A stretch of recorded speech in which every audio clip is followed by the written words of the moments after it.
When doing shelter sanctuary work on animals, how long should I expect the Reiki to last if asked by the owners? The answer to that question is it's completely individual and unique for every animal.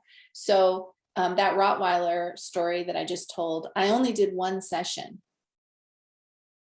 And a lot of times that's all it takes. One session, they clear up their trauma, whatever there is going on with them, and they're good to go.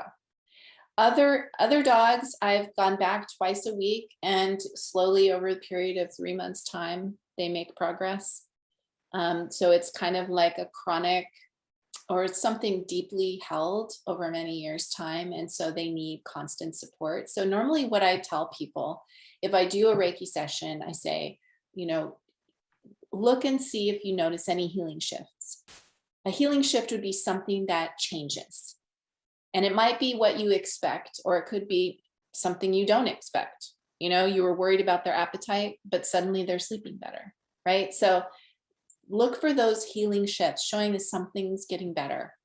And then for a period of time, that may hold. And then they may, like, for example, a dog that has arthritis. After their Reiki session, they have a spring in their step again. They're not dragging their back toe.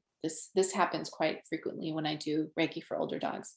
But then after a period of time, they start to drag their toe again. They start to feel a little bit less. So it's time for another Reiki session. So some conditions are chronic, like old age stuff, and it needs constant support, or something like cancer. They're going through treatment. And then we can see by how they're doing, how often they need it. And every animal is totally different. So I don't even like to say, oh, this is what your animal needs, because I don't know till we start. Other conditions, especially like emotional traumas with like shelter animals, can sometimes be completely released in one try. Sometimes it's amazing. So I think being open to the possibility that all is well after one session is great, but also being aware that, I don't want to force an animal to be on my healing timeline. Like however long they need is okay. So not feeling it's like a personal failure if the animal needs constant care and it's a chronic condition. It doesn't mean that your Reiki isn't any good. It just means that that's their healing journey. And that's okay. Whatever, even with something like arthritis, we can't cure it and make it go away because it's just part of getting old. But Reiki can bring a lot of comfort so that the pain is lessened.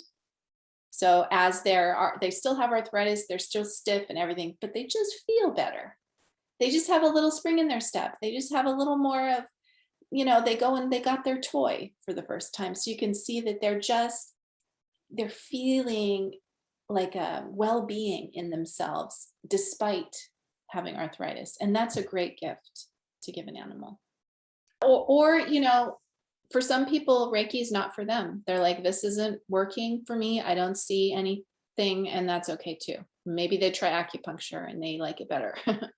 So I always will say, let's do one session and tell me what you think. And tell me if you think your animal's responding. Okay. And if they're not into it, I'm not going to keep coming back and trying to convince them. Sometimes it can be things that are very, very subtle. And sometimes it can be things that are really like, wow, amazing. And so I always want to work with somebody that is open to the subtlety. I think it's much easier because we're not in the business of curing things.